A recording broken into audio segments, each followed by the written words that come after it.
Coucou les couturières, j'espère que vous allez bien. Je me présente, je m'appelle Vanessa, alias Beautiful. Vous pouvez me suivre sur YouTube ou sur Instagram. Et je fais une petite vidéo en complément en fait de mon podcast couture numéro 9 dans lequel je vous présentais ce sweat Livia de Super Bison. Donc un sweat Livia hacké, donc j'ai fait des manches froncées en fait. Vous voyez, toute cette partie-là, normalement, n'est pas froncée. Et vous avez été plusieurs à me dire que cette version vous plaisait beaucoup. Merci d'ailleurs pour vos commentaires, votre bienveillance, ça m'a reboosté de dingue. Et par contre, vous me disiez, on aimerait bien savoir comment tu as procédé pour le faire. Alors je rends à César ce qui est à César. Je me suis totalement inspirée, j'ai copié sur 10 Years Apart. Donc c'est un compte Instagram que vous devez suivre absolument parce que c'est une couturière géniale, une bricoleuse géniale. Je viens de postuler pour des cours de bricolage parce qu'elle vient de refaire son salon, enfin c'est un truc de barjo. Donc je vous incite à aller voir. Il y avait un petit dessin pour vous expliquer comment procéder pour le sweat Livia et dans sa story, puisqu'il y a plusieurs catégories dans ses stories à la une. Mais tout le monde n'étant pas sur Instagram, je me suis dit que c'était quand même chouette de le refaire sur YouTube, comme ça tout le monde pouvait en bénéficier.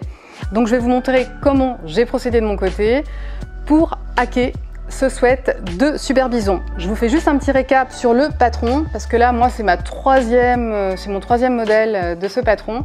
J'ai fait une version classique. Alors, je vous montre déjà toutes les possibilités. C'est un patron qui est disponible en PDF ou en version pochette, comme vous le voyez, qui va de la taille 34 à la taille 50. Et vous avez des versions avec un col chemise, avec un col froufrou, avec un bas de chemise. Enfin, il y a plein de possibilités. Boutonnière sur le côté, si vous le souhaitez. J'ai même fait 2 boutonnières, une de chaque côté pour une de mes versions. Donc, c'est vraiment un modèle génial, il taille super bien. Alors, comment fait-on pour froncer ces manches? C'est super simple. Je vous ai fait un petit dessin. J'espère que ça ne va pas vous affoler, mais ne vous inquiétez pas, j'ai filmé pour vous montrer comment j'avais procédé. Donc comme je l'avais déjà cousu, en fait, le calque que vous voyez, je ne sais pas si vous voyez bien, ça c'est vraiment la manche d'origine. Et on a une tête de manche comme ça, qui est avec un bord, une tête de manche un peu incurvée comme ça en haut. Donc voilà, l'idée c'est qu'en fait, en partant d'écran, on va doubler cette tête de manche. Donc, pour ce faire, comment j'ai procédé?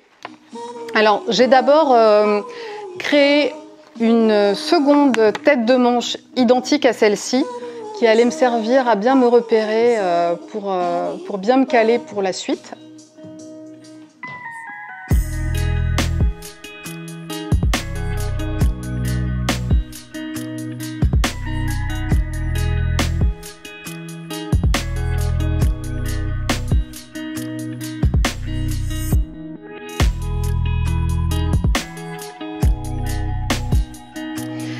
Je suis venue coller des feuilles A4 pour pouvoir faire mon dessin en partant de la manche d'origine. Et j'ai d'abord tracé une ligne qui est parallèle au droit fil et qui vient traverser la tête de manche d'origine en son milieu. Donc je me suis basée sur le trait qui était indiqué sur le patron pour bien positionner la manche pour qu'elle soit bien droite. J'ai fait une ligne parallèle à cette ligne-là, qui vient traverser le milieu de la manche et que j'ai poursuivi là sur mes feuilles A4. Pour la longueur, je me suis basée avec mon équerre. Là, vous avez les 2 crans de chaque côté. J'ai fait à peu près la même longueur, donc ça faisait à peu près 18 cm pour ma taille, en gros. J'ai continué jusqu'à 18 cm. Je me suis arrêtée là. Et j'ai repris du coup le deuxième calque que j'ai créé, qui venait juste m'aider à bien me replacer, sur lequel j'avais également tracé la ligne de milieu de tête de manche pour m'aider à me repérer. Et donc je me suis basée par rapport au milieu et je suis venue placer 2 petits points ici pour bien reproduire la tête de manche, le haut de la tête de manche ici. Et ensuite, pour rejoindre le cran et ma tête de manche, je me suis servi des règles qu'on appelle perroquet ou pistolet. Donc ce sont ces règles incurvées Et j'ai fait le plus harmonieusement possible, voilà, comme ça. C'est tout à fait normal, donc d'un côté, puis de l'autre, toujours avec ma règle incurvée qui m'aide à faire à tracer du coup une courbe harmonieuse. On part vraiment d'écran.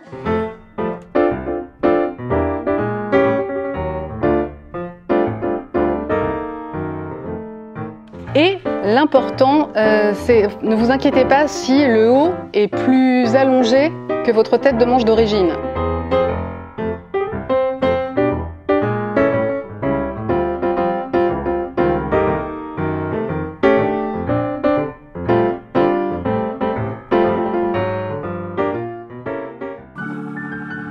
Vous voyez, si rien qu'avec ma main, si je fais comme ça, on voit que ici c'est un petit peu plus fin, mais c'est normal. Donc voilà, c'est comme ça que j'ai procédé. Ensuite, vous redécoupez hein, la nouvelle tête de manche. Ça devient votre nouveau patron. Et pour reproduire cet effet fronce, vous n'avez qu'à froncer d'un cran à l'autre toute cette grande tête de manche que vous voyez ici. Donc voilà, hein, on fronce, on abaisse la tension de son fil, on augmente la longueur de son point, on fait 2 fils de fronce. Et ensuite, on vient se caler sur le haut de son sweat, le haut tout à fait normal du patron.